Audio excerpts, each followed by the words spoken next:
Hello friends, welcome to the success Kendra. Friends देखिए, आज हम लोग बीपीएससी मोटर व्हीकल इंस्पेक्टर 9 अगस्त 2025 क्वेश्चन पेपर को यहाँ पर हम देखेंगे। देखिए, बीपीएससी के द्वारा मोटर व्हीकल इंस्पेक्टर का एग्जाम 9 अगस्त 2025 को लिया गया है। पूरा फुल पेपर है फ्रेंड्स। और देखिए, इसमें जीएस के 100 प्रश्न पूछे गए हैं। सारे प्रश्नों को यहाँ पर हम डिस्कस करेंगे। जो लोग 71वीं बीपीएससी एएसओ और टीआरई 4.0 देने वाले हैं, उनके लिए बड़ा इंपॉर्टेंट सेशन है। एक बार आप देख लीजिए कि बीपीएससी जो है 2025 में किस प्रकार से प्रश्न पूछ रहा है। अगर आप चैनल पर पहली बार आए हुए हैं फ्रेंड्स, तो चैनल को सब्सक्राइब कर लीजिए और जो बगल में बेल आइकन है, घंटी का निशान है, उसको भी जरूर दबा लीजिएगा, ताकि जब भी बीपीएससी से संबंधित कोई भी इंपॉर्टेंट वीडियो अपलोड किया जाए तो उसका नोटिफिकेशन सबसे पहले आपके पास पहुंच जाए। तो चलिए फ्रेंड्स, बिना देरी किए हुए सेशन आज की स्टार्ट करते हैं। एक बार सभी लोग प्लीज़ पहले सेशन को लाइक कर दीजिए, और जब इसको कंप्लीट देख लीजिएगा, पूरा देख लीजिएगा, तो कम से कम एक ग्रुप में इसको ज़रूर शेयर कर दीजिएगा। तो चलिए अब हम लोग स्टार्ट करते हैं आज का सेशन। तो फ्रेंड्स, जैसे मैंने आपको बताया है कि आज हम लोग बीपीएससी मोटर व्हीकल इंस्पेक्टर 9 अगस्त 2025 क्वेश्चन पेपर को हम लोग डिस्कस करेंगे। देखिए, जो लोग भी 71 बीपीएससी देने वाले हैं, उनके लिए बड़ा इंपॉर्टेंट सेशन है। इसको ध्यानपूर्वक आप पूरा देखिएगा। फ्रेंड्स, यहाँ पर ध्यान दीजिए। देखिए, इस क्वेश्चन पेपर में जनरल स्टडीज़ के 100 प्रश्न पूछे गए हैं, और ये 100 प्रश्न जो हैं current affairs, science, history, polity, इन सब के पूछे गए हैं। जिस प्रकार से 71 बीपीएससी में प्रश्न पूछे जाते हैं, ठीक उसी लेवल के प्रश्न पूछे गए हैं। इसीलिए ध्यानपूर्वक इसको आप पूरा देखिएगा। और चूंकि एग्ज़ाम रिसेंटली लिया गया है, इसीलिए इसमें का करंट अफेयर्स बड़ा महत्वपूर्ण है। चलिए स्टार्ट करते हैं। एक बार सभी लोग सेशन को लाइक कर दीजिए फ्रेंड्स। थोड़ा सा मैं जूम कर दे रहा हूँ ताकि प्रश्न आपको और स्पष्ट रूप से दिखाई दे। देखिए, पहला प्रश्न पूछा गया है कि किसी राज्य में राष्ट्रपति शासन की उद्घोषणा के निम्नलिखित में से कौन से परिणामों का होना आवश्यक नहीं है। और देखिए, यहाँ पर 3 स्टेटमेंट दिया गया है, और कहा जा रहा है कि नीचे दिए गए कूट का प्रयोग कर सही उत्तर चुनिए।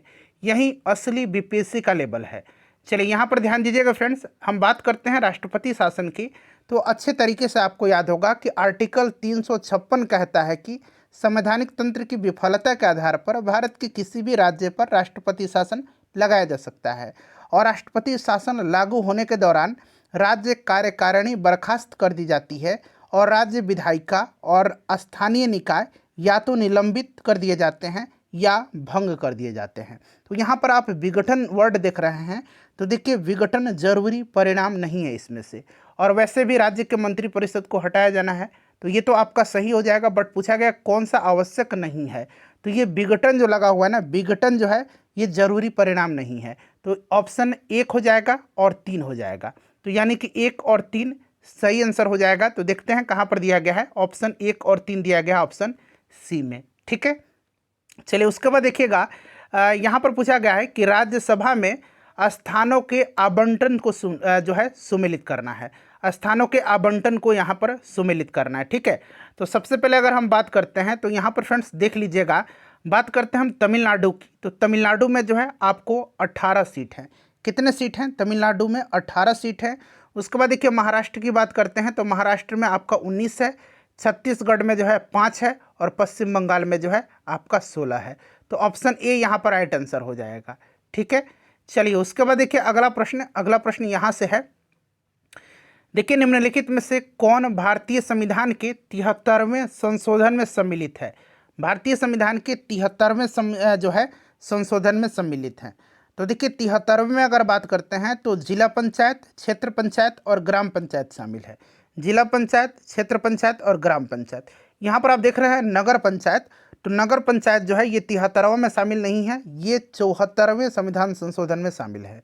तो ऑप्शन 1, 2 और 3 हो जाएगा राइट आंसर। तो यहाँ पर आप देख सकते हैं ऑप्शन बी में दिया गया है। ठीक है, चलिए अगला प्रश्न देखेंगे। और इसी प्रकार से मैंने आपको बीपीएससी डीएसओ का क्वेश्चन पेपर कराया हुआ है, और बीपीएससी एई का क्वेश्चन पेपर कराया हुआ है, जो अभी रिसेंटली पिछले महीने लिया गया था जुलाई में। तो इन दोनों पेपर को जाकर के आप देख लीजिएगा।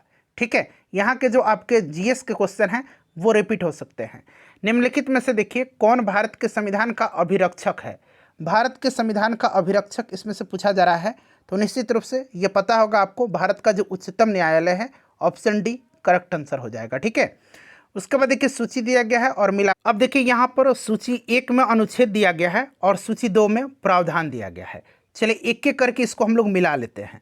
फ्रेंड्स देखिए, मुझे पता है कि अनुच्छेद 226 आपको निश्चित तौर पर आता होगा। अनुच्छेद 226 जो है ये संबंधित है उच्च न्यायालय की रिट जारी करने की शक्ति से, तो यानी कि सी का हो जाएगा आपका 3।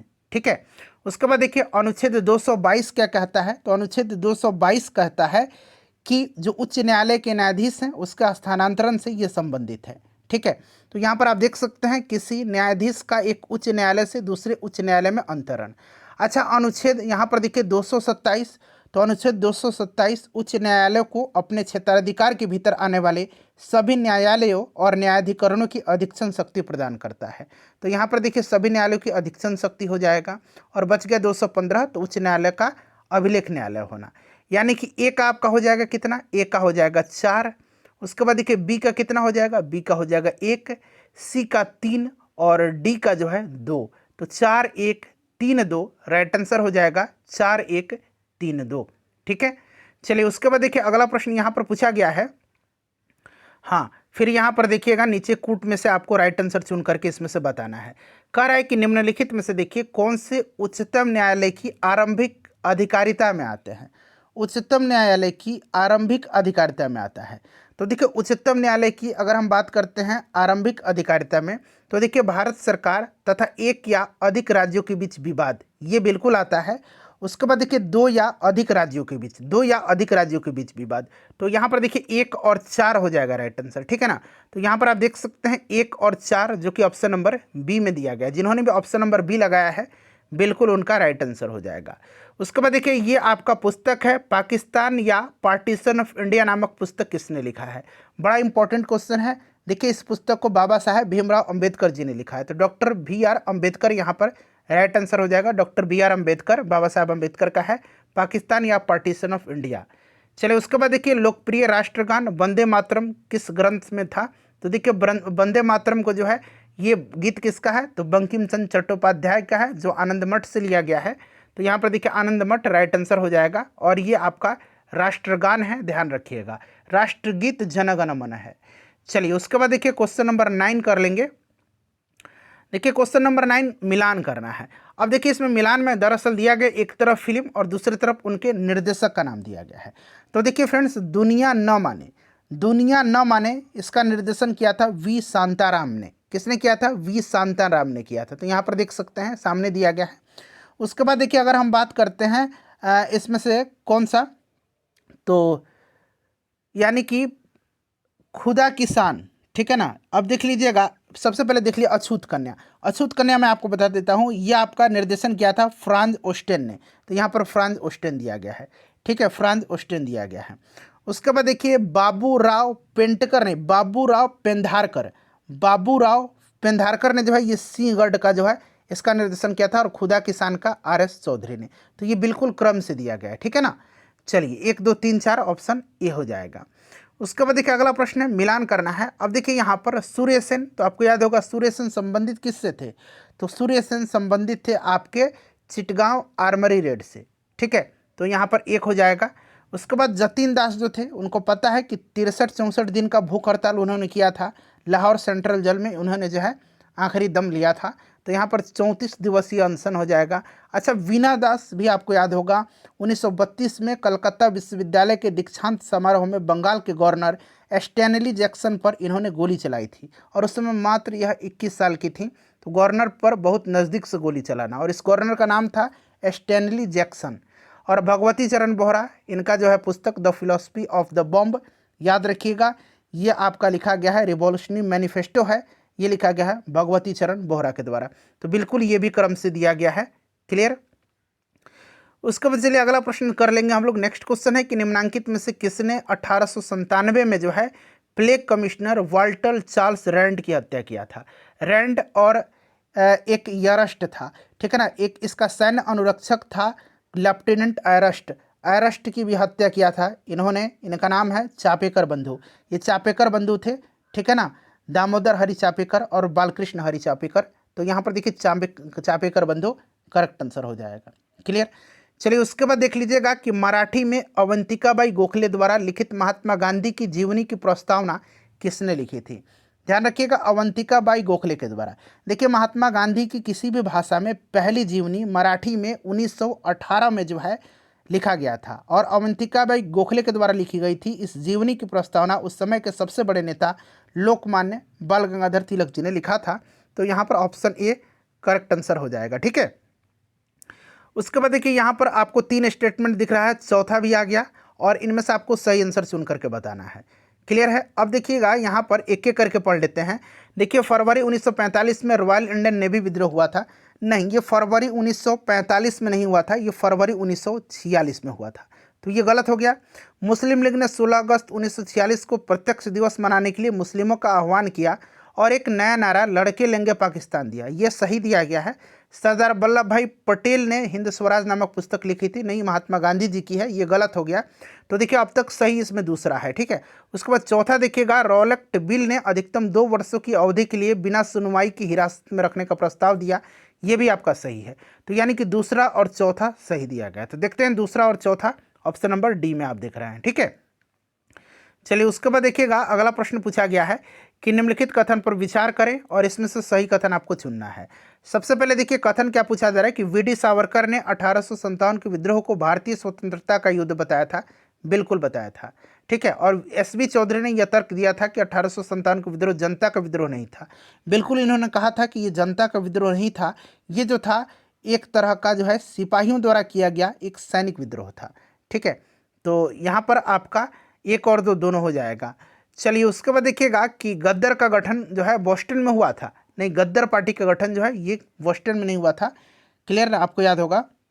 चलिए उसके बाद देखिए गद्दर के सैन फ्रांसिस्को में होता। गद्दर के अखबार में उसके मुख्य पृष्ठ के ऊपर लिखा हुआ था अंग्रेजी राज का दुश्मन या ब्रिटिश शासन का दुश्मन। बिल्कुल जो है यहाँ पर राइट आंसर हो जाएगा, ये सही दिया गया है। और गद्दर पार्टी की स्थापना 1913 में हुई थी लाला हरदयाल के नेतृत्व में। 2 और 3 यहाँ पर करेक्ट आंसर हो जाएगा। तो आप देख सकते हैं 2 और 3 दिया गया ऑप्शन नंबर डी में। उसके बाद देखिएगा कि राजा हरिश्चंद्र फिल्म का निर्देशन दादा साहब फाल्के ने किया था, सही है। और ये भारत की पहली जो है फिल्म मानी जाती है, ये भी सही है। और 1913 में ये बनी थी, ये भी आपका बिल्कुल सही दिया गया है। तो यहाँ पर तीनों स्टेटमेंट करेक्ट है, तो ऊपर तो सभी राइट आंसर हो जाएगा। देख सकते हैं स्टेटमेंट से अब तक आपको 4-5 प्रश्न मिल गए। उसके बाद देखिए भारत पर हुन वंश का आक्रमण किसके शासनकाल में हुआ था। भारत पर हुन वंश का आक्रमण जो है ये हुआ था किसके शासनकाल में। तो ध्यान दीजिएगा फ्रेंड्स, ये आपका स्कंदगुप्त के शासनकाल में हुआ था। तो यहाँ पर आप देख सकते हैं ऑप्शन बी में स्कंदगुप्त दिया गया है। ठीक है, स्कंदगुप्त के शासनकाल में हुआ था। चलिए, और स्कंदगुप्त ने हुनों को पराजित करके उसे वापस जाने के लिए विवश भी कर दिया था। चलिए उसके बाद देखिएगा अगला प्रश्न पूछा गया कि मंदसौर प्रशस्ति जो है, मंदसौर प्रशस्ति किस शासक के उपलब्धियों का विवरण देता है। ये किसका विवरण है मंदसौर प्रशस्ति। तो देखिए मंदसौर प्रशस्ति जो है ये आपका कुमारगुप्त प्रथम। ठीक है, तो यहाँ पर देखिए कुमारगुप्त दिया गया है, ऑप्शन नंबर सी हो जाएगा। नेक्स्ट देखिएगा कि फाहियान के यात्रा वृत्तांत में एक अस्पताल का विवरण किस स्थान पर मिला है, बताइएगा। तो ये आपका मिला है पाटलिपुत्र में। ठीक है ना, पाटलिपुत्र में इसका जो है आपका विवरण मिलता है और जहाँ पर लोगों को मुफ्त दवाई और भोजन दिया जाता था। ठीक है, फाहियान जो है यह आया था चंद्रगुप्त द्वितीय के समय में, चंद्रगुप्त विक्रमादित्य के समय में। ठीक है, ध्यान रखिएगा। चलिए उसके बाद देखिएगा कि कपिल मुनि ने दर्शन के किस सिद्धांत को प्रतिपादित किया था। तो देखिए कपिल मुनि जो है इन्होंने सांख्य दर्शन का प्रतिपादन किया था। अच्छा, पूर्व मीमांसा का प्रतिपादन अगर हम बात करते हैं पूर्व मीमांसा का, तो जैमिनी ने किया था। उत्तर मीमांसा का बादरायण ने किया था। और यहाँ पर न्याय दर्शन दिख रहे हैं, ये गौतम ने किया था। ठीक है ना, चलिए ये भी ध्यान रखिएगा। तो यहाँ पर आपका सांख्य दर्शन हो जाएगा। देखिए मुगलों की दरबारी भाषा क्या थी, मुगलों की दरबारी भाषा। तो देखिए मुगलों की अगर हम आधिकारिक भाषा की बात करते हैं तो मुगलों की आधिकारिक भाषा क्या थी, बताइए। मुगलों की आधिकारिक भाषा फारसी थी। ठीक है ना, तो यहाँ पर फारसी की अगर हम बात करते हैं तो फारसी कौन सा है, पर्शियन। ठीक है ना, तो यहाँ पर पर्शियन हो जाएगा। चलिए उसके बाद देख लीजिएगा नेक्स्ट क्वेश्चन पूछा गया है आपका 22 नंबर में कि नौरोज का पर्व मुगलों ने लिया था। नौरोज का पर्व, तो नौरोज का पर्व मुगलों ने लिया था किससे, तो पारसी से लिया था। तो यहाँ पर देख सकते हैं आप ऑप्शन ए में दिया गया है पारसी से। ठीक है ना, पारसी से। क्लियर है, देख लीजिए। चलिए उसके बाद देखिएगा गुरु नानक ने किस सिख गुरु को अपना उत्तराधिकारी बनाया था। गुरु नानक आपको पता है कि सिख धर्म के संस्थापक हैं और इन्होंने अपना उत्तराधिकारी जो है ये बनाया था गुरु अंगद को। किसको, गुरु अंगद को। ठीक है ना, गुरु अंगद राइट आंसर हो जाएगा, गुरु अंगद। क्लियर, चलिए तो यहाँ पर देखिए गुरु अंगद ऑप्शन डी हो जाएगा। उसके बाद देखिएगा किस मुगल शासक को रंगीला के नाम से जाना जाता है? रंगीला के नाम से कौन सा मुगल बादशाह जाना जाता है? तो मोहम्मद शाह रंगीला कहा जाता है इसको, मोहम्मद शाह राइट आंसर हो जाएगा। ठीक है, मोहम्मद शाह रंगीला। चलिए उसके बाद देखिएगा अगला है कि सिंध किस ब्रिटिश के द्वारा विजित किया गया था?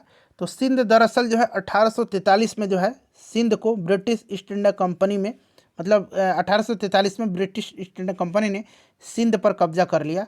ठीक है, और दरअसल ये 1843 में ये आपका ब्रिटिश भारत में मिलाया गया था, और यह सर चार्ल्स नेपियर के नेतृत्व में ब्रिटिश सेना के द्वारा सिंध के अमीरों को हराने के बाद हुआ था। तो चार्ल्स नेपियर, यहाँ पर आप देख सकते हैं नेपियर दिया गया है। ठीक है, चलिए उसके बाद देखिएगा अगला प्रश्न है कि James Andrews Ramsay, James Andrews Ramsay, यहाँ पर रामसे इस तरह से लिखा गया, मैं लिख देता हूँ, जेम्स एंड्रयू रामसे किस गवर्नर जनरल का असली नाम था? जेम्स एंड्रयू रामसे, तो ये नाम था आपका लॉर्ड डलहौजी का। किसका? लॉर्ड डलहौजी का नाम था। ठीक है, लॉर्ड डलहौजी, ध्यान रखना आपको। चलिए उसके बाद देख लीजिएगा 27 नंबर है कि निम्नलिखित में से कौन सा सही सुमेलित नहीं है? ज्योग्राफी का क्वेश्चन है। देखिए कंबोज घास का मैदान ब्राजील में है, पंपास जो है आपको पता है पंपास अर्जेंटीना में है। ठीक है, लानोस जो है ये वेनेजुएला और कोलंबिया में पड़ता है, ये सही दिया गया है। ग्रान चाको, ग्रान चाको, ठीक है ना, ग्रान चाको जो है ये कहाँ पर है? तो उत्तरी अर्जेंटीना, ग्रान चाको जो है उत्तरी अर्जेंटीना। उसके बाद ब्राज़ील में भी इसका कुछ हिस्सा पड़ता है, पूर्वी बोलिविया में भी पड़ता है और पश्चिमी पैराग्वे में भी पड़ता है, उत्तरी अर्जेंटीना में भी पड़ता है। तो उत्तरी अर्जेंटीना सही दिया गया है। पूछा कौन सा सुमेलित नहीं है? तो ऑप्शन डी हो जाएगा। बेल्ड जो है ये ऑस्ट्रेलिया में नहीं है, बेल्ड घास का मैदान जो है ये दक्षिण अफ्रीका में है। ठीक है ना, ऑस्ट्रेलिया में डाउन्स है, ऑस्ट्रेलिया में डाउन्स है। ठीक है, तो ऑप्शन डी राइट आंसर हो जाएगा। उसके बाद देखिए यहाँ कथन दिया गया है और पूछा गया कौन सा सही नहीं है, सही नहीं है। तो यहाँ पर देखिए भूमध्य रेखा अफ्रीका को लगभग 2 समान भागों में विभाजित करती है, सही है। पेंटागोनिया बहुत कम वनस्पति के साथ ठंडा रेगिस्तान है, सही दिया गया है। टंगानिका झील जो है ये अफ्रीका की सबसे बड़ी झील है, नहीं टंगानिका अफ्रीका की नहीं है सबसे बड़ी झील, विक्टोरिया झील अफ्रीका की सबसे बड़ी झील है। ठीक है ना, तो यही स्टेटमेंट आपका गलत दिया गया जो कि सही नहीं है। माउंट ब्लैक जो है याल पर्वत की सबसे ऊंची चोटी है, माउंट ब्लैक, ये करेक्ट दिया गया है। उसके बाद देखिए नीचे दिए गए कूट का उपयोग के सही उत्तर चुनना है। एक तरफ जनजाति दिया गया, दूसरा तरफ आपका देश दिया गया। तो देखिए चीन जनजाति जो है, चीन जनजाति मुख्य रूप से ये म्यांमार में पाई जाती है, तो यहाँ पर म्यांमार हो जाएगा। टोबा जनजाति की अगर हम बात करते हैं, सबसे पहले देख लीजिए इसमें से चकमा जनजाति जो है ये भारत और बांग्लादेश में पाई जाती है, तो यहाँ पर भारत तो नहीं बट बांग्लादेश दिया गया है। उसके बाद देखिएगा माओरी जो है ये न्यूजीलैंड में पाई जाती हैं, और टोबा जो है ये अर्जेंटीना हो जाएगा। ठीक है, चलिए तो यहाँ पर देखिएगा 4 1 2 3, ठीक है ना, ये हो जाएगा ना। तो देखिए इस तरह से नहीं दिया गया, अब दरअसल ये दे दिया गया है, पहला का क्या होगा? तो पहला का आपका टोबा हो जाएगा। ठीक है, पहला का आपका बी हो जाएगा। तो पहला का बी देखिए केवल यहाँ पर दिया गया, पहला का बी। ठीक है, उसके बाद दूसरा का सी हो जाएगा, तो यहाँ पर दूसरा का सी, इस तरह से ये दिया गया है। ठीक है, अच्छा निम्नलिखित में से देखिए कौन सा कथन सही नहीं है? ठीक है, अब देखिए कौन सा कथन इसमें से सही नहीं है, एक एक करके पढ़ना पड़ेगा। चलिए एक एक करके हम लोग पढ़ लेते हैं। अब यहाँ पर आप फ्रेंड्स देखेंगे मलक्का जलडमरू जो है ये मलेशिया और सुमात्रा के बीच स्थित है, ये आपका सही दिया गया। यहाँ पर देखिए मकासर जलडमरू जो है ये बोर्नियो एवं न्यूजीलैंड के बीच स्थित है, ये गलत दिया गया। बोर्नियो और न्यूजीलैंड के बीच नहीं है, ये जो आपका है बोर्नियो और सुलावेसी द्वीप के बीच स्थित है, बोर्नियो और सुलावेसी द्वीप के बीच। ठीक है, तो ऑप्शन नंबर यहाँ पर बी राइट आंसर हो जाएगा, बाकी ये सब सही दिया गया है। चलिए उसके बाद देख लीजिएगा अगला प्रश्न मिलान करना है। अब देखिए यहाँ पर एक तरफ आपका झूमिंग कृषि का नाम दिया गया है। ठीक है, झूमिंग कृषि का नाम दिया गया है, और दूसरे यहाँ पर आपको मिलान करना है। ठीक है, तो सबसे पहले जो है आपको यहाँ पर ध्यान देना है, अगर आपने यहाँ पर आप देख सकते हैं रोका दिया गया, रोका झूमिंग कृषि कहा जाता है ब्राज़ील में। ठीक है ना, कहाँ कहा जाता है? ब्राज़ील। उसके बाद देखिए ये तमराई जो है ना, ये तमराई थाईलैंड का है। ठीक है, यानी कि पहला का बी होगा, पहला का बी हो जाएगा। तो यहाँ पर देखिएगा पहला का बी जो है इसमें दिया गया है, इसमें डी दे दिया गया, इसीलिए ऑप्शन यहाँ पर सी राइट आंसर हो जाएगा। पहला का बी, दूसरा का सी। ठीक है ना, यानी कि पहला का बी, दूसरा का आपका सी हो जाएगा। ठीक है ना, और अभी मैंने ब्राज़ील तीसरा का ए बताया था, यानी कि मलेशिया में लैडान हो जाएगा। क्लियर। चलिए उसके बाद देख लीजिए अगला प्रश्न है कि आंध्र प्रदेश का गुंटूर जिला निम्नलिखित में से देखिए किस खनिज के अयस्क भंडार के लिए प्रसिद्ध है? आंध्र प्रदेश का गुंटूर जिला किस खनिज के अयस्क भंडार के लिए प्रसिद्ध है।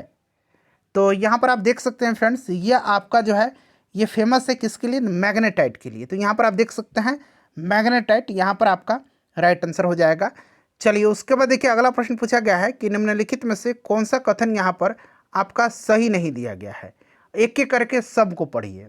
अब देखिए इसमें से पहला स्टेटमेंट ही पूछा गया है तो सही नहीं है, ठीक है ना। चेन्नई में वर्षा की विषमता मुंबई से अधिक है, ये गलत दिया गया है। देखिए मुंबई में वर्षा की विषमता चेन्नई की तुलना में अधिक है, तो ये उल्टा दिया गया है। तो ऑप्शन यहाँ पर आपका पहला सही हो जाएगा, ठीक है, ऑप्शन ए। चलिए उसके बाद देखिए पूछा गया है मिलान करना है, ठीक है ना। अब देखिएगा यहाँ पर आप देख सकते हैं, यहाँ पर आपका एक तरफ जो है यहाँ पर नदी का दिया गया है, दूसरी तरफ आप देख सकते हैं कोसी की बात करते हैं तो कोसी हो जाएगा आपका गंगा, ठीक है ना। तीस्ता की बात करते हैं तो ये ब्रह्मपुत्र हो जाएगा, ठीक है ना। और उसके बाद अगर हम बात करते हैं, एक मिनट रुक जाइए, हिरन की बात करते हैं तो हिरन जो है ये नर्मदा की सहायक नदी है और पूर्णा हो जाएगा आपका गोदावरी का। तो अब मिला लीजिएगा आप लोग। चलिए उसके बाद देख लीजिए पूछा गया है कि स्वर्णिम चतुर्भुज के 4 खंड निम्न शहर को जोड़ते हैं।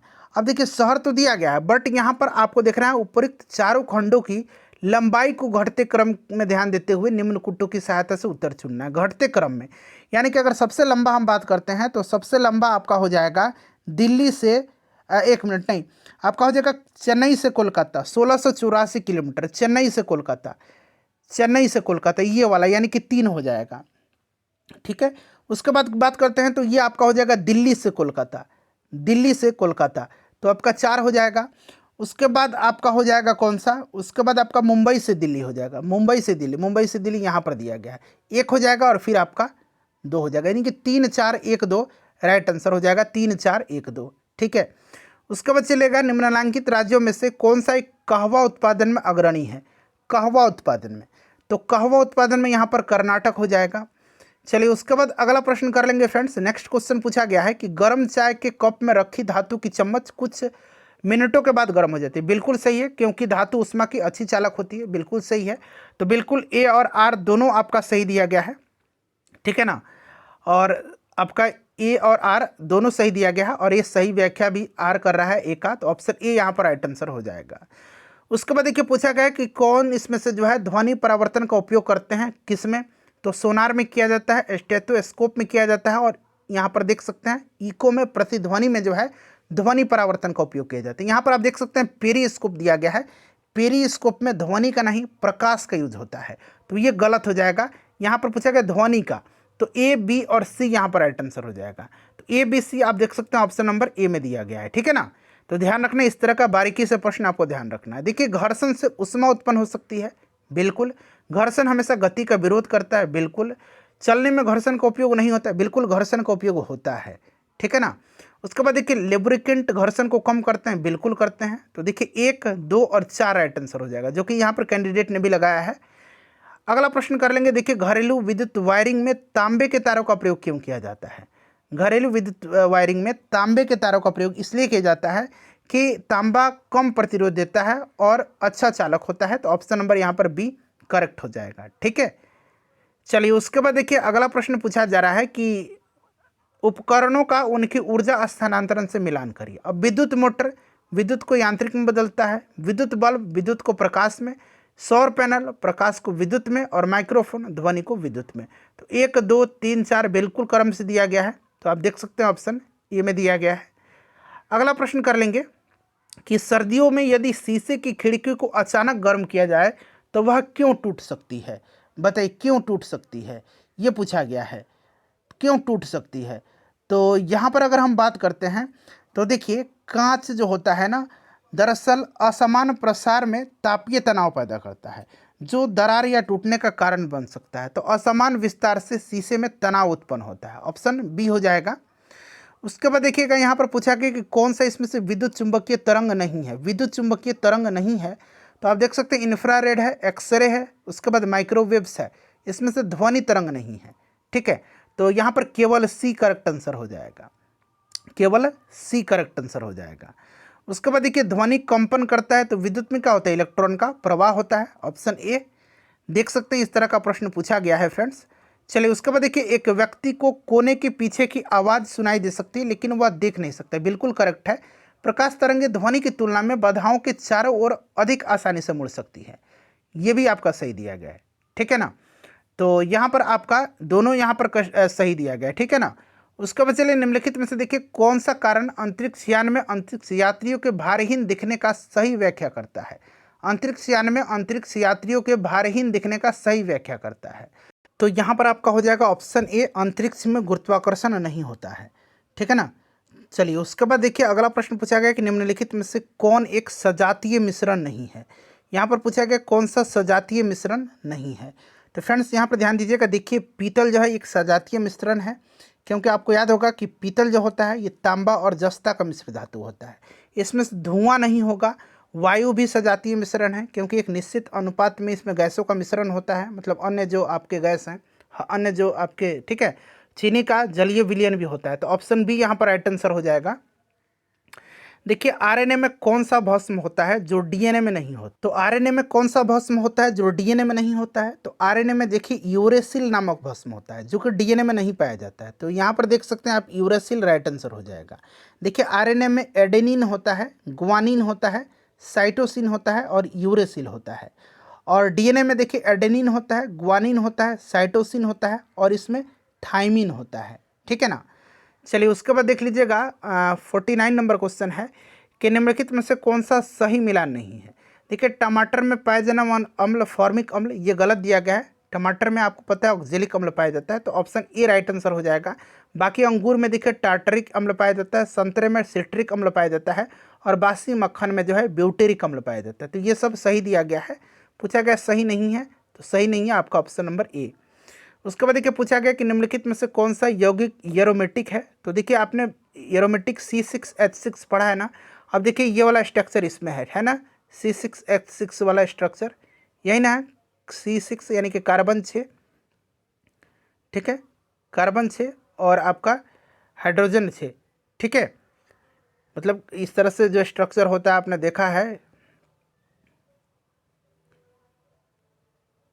यहाँ पर देख सकते हैं आपका हाइड्रोजन 6 है, ठीक है। तो ये वाला आपका ऑप्शन बी राइट आंसर हो जाएगा, ठीक है। चलिए उसके बाद देखिए जब CO2 को चूना जल में अधिक मात्रा में प्रवाहित किया जाता है तो वो फिर से बेरंग हो जाता है, इसका कारण क्या है। तो देखिए फ्रेंड्स अगर हम बात करते हैं तो देखिए CO2 चूने के पानी में मौजूद कैल्शियम हाइड्रोक्साइड के साथ प्रतिक्रिया करके कैल्शियम कार्बोनेट बनाता है जो सफ़ेद अवक्षेप है, ठीक है ना। तो कैल्शियम कार्बोनेट यहाँ पर ऑप्शन ए हो जाएगा। उसके बाद देखिए निम्नलिखित में से कौन विद्युत का संचालन करता है। तो देखिए विद्युत का संचालन इसमें से पिघला हुआ लिथियम क्लोराइड भी करता है और तांबे का तार भी करता है। तो ए और बी यहाँ पर दोनों राइट आंसर हो जाएगा, ऑप्शन नंबर डी, ठीक है। चलिए उसके बाद देखिए अगला प्रश्न पूछा गया यहाँ पर 53 नंबर कि खून के जमाने के लिए कौन सा तत्व आवश्यक है खून के जमाने के लिए। तो खून के जमाने के लिए इसमें से आपका कैल्शियम हो जाएगा। अगला प्रश्न देखिएगा कि निम्नलिखित में से देखिए कौन सा एम्फोटेरिक ऑक्साइड है। कौन सा इसमें से पूछा गया एम्फोटेरिक ऑक्साइड है, एम्फोटेरिक ऑक्साइड। तो यहाँ पर आप देख सकते हैं जिंक ऑक्साइड जो है ना, जिंक ऑक्साइड, ये आपका एम्फोटेरिक ऑक्साइड होता है, जिंक ऑक्साइड, ठीक है, जिंक ऑक्साइड होता है एम्फोटेरिक। चलिए उसके बाद इसमें से देखिएगा कि किसी तंत्र की हीट कंटेंट को क्या कहा जाता है। तो किसी तंत्र की जो आपका हीट कंटेंट है, उष्मा सामग्री है, उसको एंथैल्पी कहा जाता है। उसको क्या कहा जाता है, उसको कहा जाता है एंथैल्पी, उसको एंथैल्पी कहा जाता है, ठीक है। अगला प्रश्न देखिए वॉशिंग सोडा का रासायनिक नाम पूछा गया है।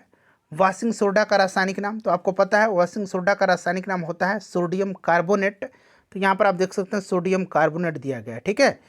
चलिए उसके बाद देख लीजिएगा यहाँ पर रीजनिंग का क्वेश्चन है और कहा जा रहा है कि सर्किल को इस तरह से लिखा जाता है तो स्क्वायर को कैसे लिखा जाएगा। देखिए रीजनिंग वाला प्रश्न आप बना लीजिएगा, ठीक है ना, आप लोग खुद से सॉल्व कर लीजिएगा। देखिए सर्किल इसको कैसे लिखा गया है, सी, यहाँ पर देखिए सी, उसके बाद आई और आर, उसके बाद इसी प्रकार से देखिए यहाँ पर आपका एस चला जाएगा इधर, ठीक है, यानी कि आर को पहले किया गया है तो यहाँ पर यू को आप पहले कर दीजिए क्यू एस, ठीक है।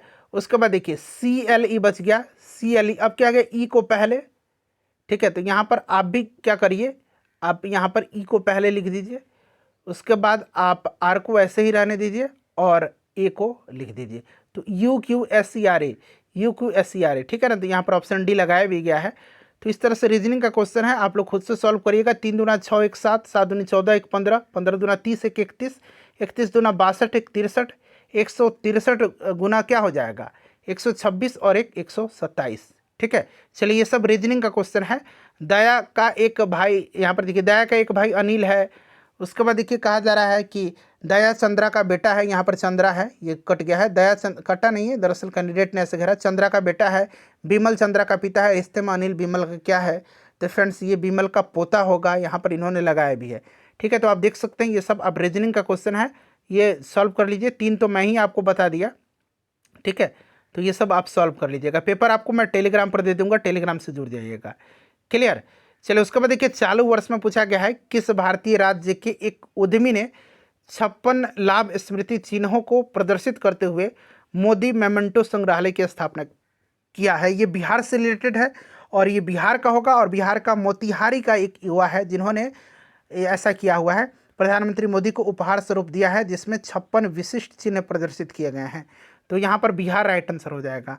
ये तीनों लगातार देख सकते हैं बिहार से रिलेटेड है। मई 2025 में किस राज्य ने अपनी पहली अंतर्राष्ट्रीय क्रेता विक्रेता बैठक की मेजबानी किया है, तो ये अपना बिहार किया है। ठीक है फ्रेंड्स, ध्यान रखिएगा बिहार के पटना में ये हुआ है, तो बिहार करेक्ट आंसर हो जाएगा। उसके बाद देखिए वित्तीय वर्ष 2024-25 में प्रधानमंत्री सूक्ष्म खाद्य प्रसंस्करण उद्यम औपचारीकरण योजना के कार्यान्वयन में कौन सा राज्य शीर्ष पर रहा है, तो ये भी अपना राज्य, इसमें भी बिहार रहा है। तो 3 देख सकते हैं बिहार के करंट अफेयर के प्रश्न हैं। उसके बाद देखिएगा अगला प्रश्न है कि मई 2025 में बिहार के नालंदा विश्वविद्यालय के कुलपति, ठीक है ना, का पद संभालने वाले श्री सचिन चतुर्वेदी किस क्षेत्र के विशेषज्ञ हैं। अब देखिए प्रश्न तो यही बन जाएगा कि बिहार के नालंदा विश्वविद्यालय में कुलपति का पद किसने संभाला है हाल ही में, तो सचिन चतुर्वेदी जी ने, और ये संबंधित है अर्थशास्त्र से। ठीक है ना, अर्थशास्त्र यहाँ पर आपका करेक्ट आंसर हो जाएगा। ठीक है, ये अर्थशास्त्री हैं प्रोफेसर सचिन चतुर्वेदी। चलिए उसके बाद देखिए पूछा गया है कि हाल ही में किस राज्य सरकार ने हीट वेव्स, सन स्ट्रोक्स और सनबर्न जैसे राज्य असामान्य आपदा घोषित किया है। मतलब हीट वेव्स, सन स्ट्रोक और सनबर्न्स को राज्य असामान्य आपदा घोषित किया है। तो फ्रेंड्स ये किया है आपका तेलंगाना ने। किसने किया है, तेलंगाना ने किया है। चलिए अगला प्रश्न देखिएगा कि 2025 में किस वित्तीय संस्थान ने अपनी स्थापना का 90वां वर्ष मनाया है। बताइए किस वित्तीय संस्थान ने, तो ये मनाया है रिजर्व बैंक ऑफ इंडिया ने, आरबीआई ने मनाया हुआ है, ध्यान रखिएगा आरबीआई ने मनाया हुआ है। क्लियर। चलिए फ्रेंड्स 1935 में इसकी स्थापना हुई थी, 1949 में इसका राष्ट्रीयकरण किया गया था। उसके बाद देखिएगा कि 28 मार्च 2025 को आए भूकंप के कारण म्यांमार को सहायता प्रदान करने के लिए भारत सरकार द्वारा कौन सा ऑपरेशन शुरू किया गया था, तो देखिए ये ऑपरेशन का नाम है ऑपरेशन ब्रह्मा। ठीक है ना, ऑपरेशन ब्रह्मा के तहत जो है तत्कालीन मानवीय सहायता प्रदान करने के लिए एक विशेष चिकित्सा कार्यबल तैनात किया गया था, ऑपरेशन ब्रह्मा। ठीक है, चलिए उसके बाद अगला प्रश्न है कि किस देश ने 12 से जो है 28 मार्च 2025 तक तीसरे मध्य एशियाई युवा प्रतिनिधि मंडल की मेजबानी किया है। तो फ्रेंड्स ये किसने किया है, ये अपना प्यारा भारत ने किया हुआ है तीसरे मध्य एशियाई युवा प्रतिनिधि मंडल की मेजबानी। उसके बाद देखिए श्री ज्योतिरादित्य सिंधिया ने मार्च माह में आयोजित मोबाइल वर्ल्ड कांग्रेस 2025 का भारत का प्रतिनिधित्व किया था। ये प्रश्न बनेगा कि मोबाइल वर्ल्ड कांग्रेस 2025 में भारत का प्रतिनिधित्व किसने किया था, तो याद रखिएगा ज्योतिरादित्य सिंधिया ने किया था। और इसका आयोजन किया गया था कहाँ पर, तो इसका आयोजन किया गया था स्पेन में, स्पेन में किया गया था, स्पेन के बार्सिलोना में। ठीक है ना, तो स्पेन यहाँ और जगह का नाम बार्सिलोना भी याद रखेंगे आप। चलिए उसके बाद देखिएगा कि भारत और जापान के बीच पर्यटन सहयोग पर संयुक्त कार्य समूह की चौथी बैठक 8 अप्रैल 2025 को हुई, यह कहाँ आयोजित किया गया था, ये पूछा जा रहा है। तो फ्रेंड्स ये चौथी बैठक दिल्ली में आयोजित की गई थी। ठीक है ना, तो यहाँ पर देखिए नई दिल्ली करेक्ट आंसर हो जाएगा। उसके बाद देखिए भगवान महावीर के जन्म के सम्मान में 9 अप्रैल 2025 को मनाए गए नौकार महामंत्र दिवस, नौकार महामंत्र दिवस, याद रखिएगा नौकार महामंत्र दिवस को उद्घाटन किसके द्वारा किया गया था, तो ये उद्घाटन किया था प्रधानमंत्री जी ने, तो राइट आंसर नरेंद्र मोदी जी के द्वारा किया गया था। ठीक है, चलिए उसके बाद यहाँ पर देखिएगा अगला प्रश्न पूछा गया है, 1 मिनट आ जाइए यहाँ पर। हाँ, हाल ही में देखिए किस बॉलीवुड अभिनेता को केंद्रीय खेल मंत्री मनसुख मंडाविया ने फिट इंडिया आइकन के रूप में सम्मानित किया है, फिट इंडिया आइकन के रूप में, तो आयुष्मान खुराना को। ठीक है, आयुष्मान खुराना को। चलिए उसके बाद देखिएगा कि इस वर्ष हैदराबाद में आयोजित प्रतियोगिता के 72वें संस्करण में मिस वर्ल्ड 2025 का ताज किसे पहनाया गया। देखिए मिस वर्ल्ड 2025 का आयोजन हैदराबाद में किया गया था, ध्यान रखिएगा। और इसमें विजेता रही हैं ये ओपल सुचाता चुवांगसिरी, ठीक है ना। ओपल सुचाता चुवांगसिरी ये थाईलैंड की रही हैं, ये विजेता रही हैं, ठीक है, ध्यान रखिएगा। चलिए 72वां संस्करण था इसका। उसके बाद देखिए पूछा गया खेलो इंडिया यूथ गेम्स 2025 में बिहार ने कितने पदक जीते हैं। मैं बार बार रिपीट कर रहा था कि ध्यान रखना है, खेलो इंडिया यूथ गेम्स इसका आयोजन बिहार में हुआ था और पदक तालिका में सबसे ऊपर महाराष्ट्र रहा है। महाराष्ट्र ने टोटल 158 मेडल जीता था। और इसमें बिहार की अगर बात करते हैं तो बिहार जो रहा था 36 मेडल जीता था, ठीक है ना, 36 मेडल ध्यान रखने, जिसमें से 7 स्वर्ण था, 11 रजत था और 18 कांस्य मेडल था। तो देखिए 11 7 18 और 8 36, तो यहाँ पर 36 राइट आंसर हो जाएगा, ठीक है। चलिए गजसिम्हा इसका जो है प्रतीक शुभंकर था। हाल ही में देखिए कौशल विकास एवं उद्यमिता मंत्रालय ने किसके साथ मिलकर के महिलाओं के लिए एआई करियर शुरू किया है। एआई कैरियर शुरू किया है। तो देखिए एआई कैरियर को शुरू किया है किसने, तो ध्यान रखना आपको कौशल विकास एवं उद्यमिता मंत्रालय ने, ठीक है ना। एक तो प्रश्न ये बन जाएगा एआई कैरियर किसने शुरू किया है, तो कौशल विकास और उद्यमिता मंत्रालय ने। और किसके साथ मिल करके, तो आपको ध्यान रखना है ये माइक्रोसॉफ्ट के साथ मिल करके, ठीक है ना। तो यहाँ पर माइक्रोसॉफ्ट करेक्ट आंसर हो जाएगा, ठीक है। चलिए उसके बाद देख लीजिएगा कि विकसित भारत 2047 का क्या अर्थ है। विकसित भारत 2047 बताइए। तो देखिए फ्रेंड्स अगर हम बात करते हैं तो इसका उद्देश्य 2047 तक, यानी कि अपनी स्वतंत्रता के 100 वर्ष पूरे होने तक भारत को एक विकसित राष्ट्र बनाना है, एक विकसित राष्ट्र, ठीक है। चलिए उसके बाद देख लीजिएगा कि नीचे दिए गए हैं कथन और कारण, सही आंसर इसमें से बताना है। तो देखिए प्रधानमंत्री किसान सम्मान निधि एक केंद्र सरकार की योजना है जिसका 100% वित्त पोषण भारत सरकार के द्वारा किया जाता है, बिल्कुल करेक्ट है। और इसमें जो है 6,000 रुपये वार्षिक सहायता दी जाती है। तो यहाँ पर आप देख सकते हैं दोनों यहाँ पर आपका सही दिया गया है, ठीक है। चलिए उसके बाद देख सकते हैं कि प्रधानमंत्री जनधन योजना की शुरुआत कब हुई थी। मिलान करना है आपको, यहाँ से आंसर चुनना है। अब देखिए इसमें थोड़ा सा जो है आपको दिक्कत कहाँ पर होगा मैं बताता हूँ। प्रधानमंत्री जनधन योजना की शुरुआत जो है 28 अगस्त 2014 को हुई थी, ठीक है। उसके बाद देखिए सुकन्या समृद्धि योजना की शुरुआत हुई थी 22 जनवरी 2015 को, बट यहाँ पर देखिए 21 जनवरी 2015 लिखा गया है, ठीक है ना। तो यहीं पर कन्फ्यूजन होगा, यहाँ पर 21 दिया गया है बट पूरा जब आप इंटरनेट पर सर्च करेंगे तो 22 जनवरी दिया गया है, ठीक है। प्रधानमंत्री मुद्रा योजना की बात करते हैं तो मुद्रा योजना 8 अप्रैल 2015 को हुआ था। और यहाँ पर देख सकते हैं स्टैंड अप इंडिया 5 अप्रैल 2016 को हुआ था। बस यही एक जो है आपका दिक्कत वाला इसमें आ रहा है। बाकी इसमें से देखिए ये भी ऑप्शन दे रखा है, इनमें से कोई नहीं। तो देखिए बीपीएससी क्या करता है, ऑप्शन डी अभी मान करके चलिए, क्योंकि ये तो आपका गलत हो जाएगा ना, क्योंकि 22 आपको मानना है, ठीक है। चलिए उसके बाद देख लीजिएगा अगला प्रश्न है, आप लोग भी अपना सजेशन दीजिएगा कि जब आर्थिक विकास में वृद्धि होती है तो राष्ट्रीय आय में तृतीय क्षेत्र का हिस्सा क्या होगा। निश्चित रूप से जो है आपका बढ़ेगा, ठीक है ना। तो यहाँ पर आपका बढ़ता है तृतीय क्षेत्र, इसको सेवा क्षेत्र कहा जाता है। आपको याद है बैंकिंग, शिक्षा, स्वास्थ्य सेवा, आईटी, परिवहन, पर्यटन जैसी गतिविधियाँ इसमें शामिल हैं। उसके बाद चलिए अगला प्रश्न है कि निम्नलिखित में से कौन से भुगतान संतुलन में चालू खाते की रचना नहीं करते हैं। तो वस्तुओं का निर्यात आयात करता है और सेवाओं का आयात निर्यात भी करता है, तो यानी कि बच गया आपका प्रत्यक्ष विदेशी निवेश। उसके बाद देखिए निम्नलिखित में से कौन ग्रामीण ऋण का संस्थागत स्रोत नहीं है। तो इसमें से घरेलू बैंकर्स नहीं है, बाकी देख लीजिए सहकारी ऋण समिति है, व्यापारिक बैंक है, क्षेत्रीय ग्रामीण बैंक है। उसके बाद देखिए नई औद्योगिक नीति 1991 का मुख्य प्रस्ताव क्या था। तो इसका मुख्य प्रस्ताव अगर बात करते हैं तो कुछ उद्योगों को छोड़कर सभी उद्योगों के लिए औद्योगिक लाइसेंस जो है समाप्त कर दी गई थी। ऑप्शन ए राइट आंसर हो जाएगा यहाँ पर।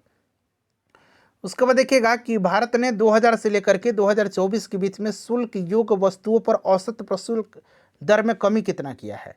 तो ये आपका 48.9 से 17.3%, इसको आप ध्यान रखिएगा, 48.9% से 17.3%, ठीक है। चलिए उसके बाद देख लीजिएगा कि 2024 में विदेशी मुद्रा भंडार में भारत की रैंकिंग क्या थी। तो देखिए अगर हम बात करते हैं फ्रेंड्स तो अक्टूबर 2024 तक की मैं बता देता हूँ, चौथे स्थान पर रहा था, ठीक है। चलिए उसके बाद देखिए विश्व में सीमेंट उत्पादन में भारत का स्थान, तो सीमेंट उत्पादन में भारत का स्थान जो है दूसरा है, पहला स्थान पर जो है चाइना है। उसके बाद चलिए अगला प्रश्न देख लीजिएगा कि राष्ट्रपति शंकर दयाल शर्मा का कार्यकाल क्या था। तो इनका कार्यकाल 1992 से 1997 तक रहा था, ठीक है। उसके बाद देखिएगा अगला प्रश्न है कि अनुच्छेद 368 के तहत जो है संविधान संशोधन के बारे में कौन सा सही नहीं है। तो यहाँ पर आप देख सकते हैं इसमें आपका सही नहीं है संयुक्त बैठक, ठीक है ना। सदनों के मध्य असहमति होने पर संयुक्त बैठक बुलाई जा सकती है। ये आर्टिकल जो है 368 में नहीं है, आपको भी पता है, तो ऑप्शन बी हो जाएगा यहाँ पर। चलिए उसके बाद देख लीजिएगा मिलान करना है। निर्वाचन व्यवस्था किस में है, तो निर्वाचन व्यवस्था अनुच्छेद 324 से 329 तक में है, ठीक है। अच्छा, संघ और राज्यों के बीच अधीन सेवाएं, तो इसमें सबसे पहले ये देख लीजिए। अगर हम बात करते हैं इसमें से आपका, हाँ, इसमें से आप देख लीजिएगा तो संघ और राज्यों के बीच अधीन सेवाएं 308 से 323 यहाँ पर दिया गया है, ठीक है। पंचायत की बात करते हैं तो आपका 243 से 243 ओ तक बच गया। केंद्रीय स्तर पर न्यायिक व्यवस्था, तो ये आपका ऑब्वियसली 124 से 147 हो जाएगा, ठीक है। चलिए उसके बाद देख लीजिएगा अगला प्रश्न कि भारतीय संविधान की 10वीं अनुसूची निम्न में से किससे संबंधित है, तो दल बदल से संबंधित है, दल परिवर्तन के विरोध, ठीक है। चलिए उसके बाद देख लीजिएगा कि भारत के राष्ट्रपति द्वारा निम्नलिखित में से कौन सी नियुक्ति वारंट के तहत उनके हस्ताक्षर और मोहर के साथ की जाती है, बताइएगा। तो यहाँ पर आप देख सकते हैं भारत के जो है आपके यहाँ पर ऑप्शन में देख लीजिए ना क्या दिया गया, 1 2 3 4 सभी हो जाएगा। उसके बाद देखिए निम्नलिखित में से कौन से आयोग वैधानिक निकाय है। अच्छा, वैधानिक निकाय पूछा, संवैधानिक नहीं, वैधानिक। तो इसमें से देखिए वैधानिक आपका राष्ट्रीय मानवाधिकार आयोग हो जाएगा और एक आपका हो जाएगा राष्ट्रीय अल्पसंख्यक आयोग, ठीक है ना। 2 और 3 यहाँ पर ये दोनों वैधानिक आयोग हैं।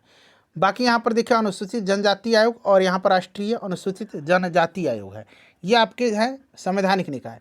2 और 3 यहाँ पर करेक्ट आंसर होगा, तो 2 और 3 देख सकते हैं ऑप्शन डी में दिया गया है, ठीक है। चलिए उसके बाद देख लीजिएगा अगला प्रश्न क्या पूछा गया है, यहाँ पर मिलान करना है। देखिए उपाधियों का अंत किया गया है किस अनुच्छेद में, अनुच्छेद 18 में, ठीक है, अनुच्छेद 18 में। अच्छा, धार्मिक मामलों के प्रबंध की स्वतंत्रता, तो देखिए धार्मिक मामलों की प्रबंध की स्वतंत्रता जो है ना, ये किस में है, तो ये आपका हो जाएगा किस में फ्रेंड्स, अनुच्छेद 26 में हो जाएगा, ठीक है।